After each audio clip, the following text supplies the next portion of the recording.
no opening statements. Okay, we have Whit Weeks of LSU. If you guys want to come up and ask questions, we have him for 10 minutes. He does not have any opening remarks, so we'll go straight to questions.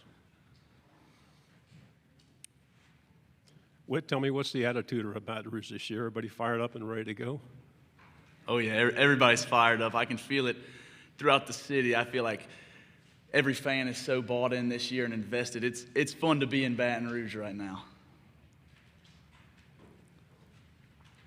Do we have any questions right here in the third row? Jacques Doucet, WAFB TV in Baton Rouge. Whit, LSU fans, they've really gravitated to you. What's it been like to interact with them and meet them on the street and whatnot? It's awesome. The best fans in the world are in Baton Rouge, and LSU's fan base is second to none. And getting to play in front of them on Saturday nights in Death Valley that's a special moment. Getting to play in front of my classmates in Death Valley, it's the best feeling in the world to be able to play in front of 102,000 fans who are screaming the whole time. Going to go on the right side in the back. Hey, Jacob Verdon from the Verdon Verdict. How's the recovery process been, Whit? How you feeling? Yeah, thanks for asking. It was a long road to get back, but I'm feeling better than I ever have, and I credit that to the training staff and to the strength coaches. They spent a lot of time with me this offseason getting my body right and getting my ankle healthy. We'll go here in the middle on the fourth row. Jada Ferris with WAFB Channel 9 in Baton Rouge. Having been on the team for a while now, do you feel like you're kind of in the more veteran role now where you can like coach these younger guys up and show them kind of how things are done at LSU? Definitely. Being here, this will now be my third year going on junior year. I do feel like that I'm a veteran voice in that locker room, and it's cool to take the younger linebackers under your wing and kind of show them the ropes a little bit. So I take a lot of pride in that, and whenever you see them when they first get here to where they are now, that's a cool feeling for me, my brother, and Harold, who are really the veteran voices in the linebacker room. I think that's a great thing to see those guys kind of grow up before your eyes. In the middle, back row. Dan Peck, ESPN 106.7 in Auburn. What can you say about Garrett and his leadership and just sort of the way the team has gravitated to him in his time at LSU? Well, first of all, that dude's a baller. So when you have a quarterback like him, it's hard not to gravitate towards him. I mean, he has a big personality. He's fun to be around, and everybody in the locker room loves him. So when your quarterback is that guy on your team, it's very exciting to see because when your quarterback's your leader, you're going to have a good team. Middle, second row. Kiwi Huggins, WFB Channel 9. What are you most excited about being back on the field with your boy, Harold Perkins? Oh, I can't wait. I cannot wait to be out there playing with Harold. He's the best football player, the best defensive college football player in the world. So being able to play with him, he makes it easy to be a good football player because you know he's going to be out there making plays, and you want to make plays for him too. Right side, second row. Alex Byington on 3. Whit, you kind of talk about Harold, but he's dealt with a lot of injuries over his career, came in 5-star kind of kid. How have you seen him adjust to that, and where's the limit for him right now? The sky's the limit for Harold. He's the best athlete I've probably ever seen in my whole life. So if you let Harold be Harold, he'll be a superstar, and it's not going to be hard for him to be a superstar. Middle in the back. Any players on the team that people maybe don't really know that much about right now, but you expect them to break through over the course of the season? There's not even one name that I could give you right now because there's so many. The work that we've put in this offseason and seeing how far people have grown, freshmen who are now going to be sophomores, how much they've grown in this offseason and the transfers that we've brought in. There's so many dudes who I could list off 20 guys right now who are going to have breakout years this year. We'll go on the right side again. Hey, Whit, how is it so far to have your little brother Zach on campus? What's that been like? It was weird at first because he skipped his senior year, so he's only 17 years old coming to college. But just being around him, it's a blessing. It's a blessing to be around both my brothers all the time.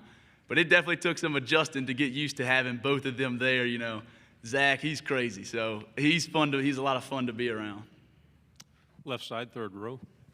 Whit, you said, a lot of the transfers are just going to have impact years. One of them, I don't know how familiar you are with him, but a tight end, Donovan Green. Have you gone up against him in practice, and just kind of what's he like?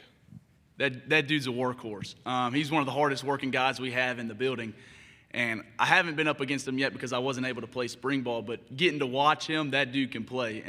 He's an athlete that you can split out, and he's going to be able to win those one-on-one routes. Middle in the back. You guys are one of several teams in the SEC opening with a really big game, with a game against another major conference opponent. What can you say about knowing that you don't really have a runway? You know, you're starting the season against a team like Clemson opening weekend.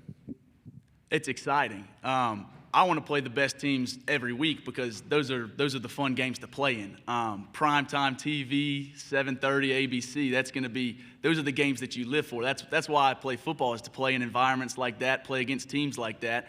And my motto is, in order to be the best, you got to beat the best. So we're going to go out there week 1 against Clemson, and that's what you want. You want to go play a good team. You don't want to lollygag into the season. You want to go get into a fist fight the first week.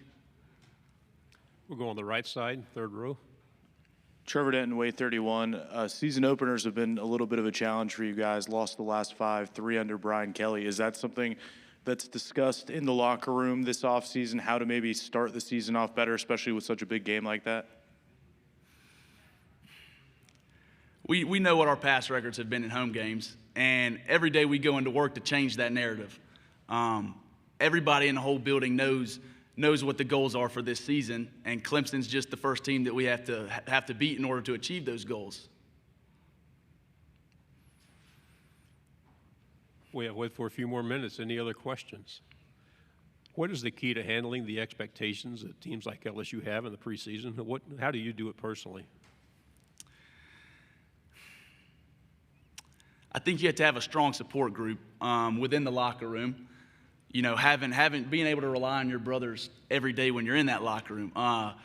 We have a lot of fun together. Or this team this year, you know, every workout that I show up to, that we show up to, there's never going to be a dull moment. So it's really fun to be around the guys this year, and I feel like that's how you can handle expectations, is just being able to rely on your brothers. We're on the left side, standing up. Hey, Whit, EP Stedham, VP, as we see it. Yes, sir. Good morning. Whit, what is the best part about your quarterback that you like to tell people? How competitive he is. No matter what we're doing, he's going 110%. Obviously on the football field, but ping pong, pool, golf, anything we do, he's going to try to absolutely destroy his competition, and that's promising to see. Second row here in the middle. Kiwi Huggins, WFB. You said you did not participate in spring. Are you fully ready to go for fall camp? Yes, definitely. I feel like within these past 4 weeks, 5 weeks, whatever, since the start of June, I've really been able to get back to being my old self. So I did sit out the spring, but now I'm ready to roll, and I feel really good. We have time for 2 final questions. We'll go here in the middle.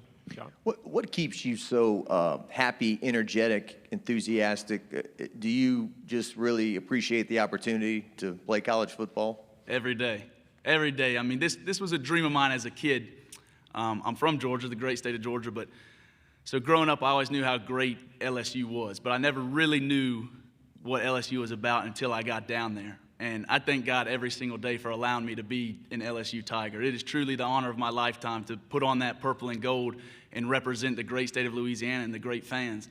And that's an honor that I don't take lightly. I know how passionate our fan base is, and I'd be doing them a disservice if I don't go out there every single day and give 110% for them, because I know how much they love us. So it's not hard to do. It's not hard to go out there and play passionate when you're playing in front of the best fans in the world. Over here on the right. Chessa Boucher with NBC 33 in Baton Rouge. Harold was in your position last year here at SEC Media Days. Did he give you any advice as you got ready for today? He said, just go be yourself. I got to spend a lot of time with Harold this offseason, just throughout our rehab, and me and him have become really close. And he was a shoulder that I could lean on no matter what. You know, days that looked long for me, Harold was right there. Hey, bro, keep your head up, you know, keep pushing. We're going to get through this together, because obviously he's coming off an injury. I'm coming off an injury. But he just told me go be myself and to have fun. Final question, middle in the back. You're going into your third year as a starter. LSU's got a couple players who maybe are going to get their first taste of significant playing time. What are the most important things for a player who's going to see an increase in snaps going into a season? I would say the same thing that Harold said to me.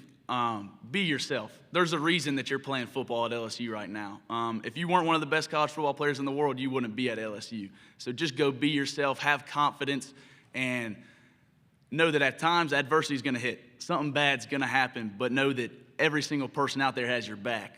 And the Brotherhood at LSU this year is stronger than I've ever seen. So there's going to be no pointing fingers, no nothing. Just know that, hey, something bad happens, I have your back. Everybody else has your back. Coach Kelly has your back. Coach Baker, Coach Sloan, everybody in the building has your back. So just go play. Don't be scared to go be who you are.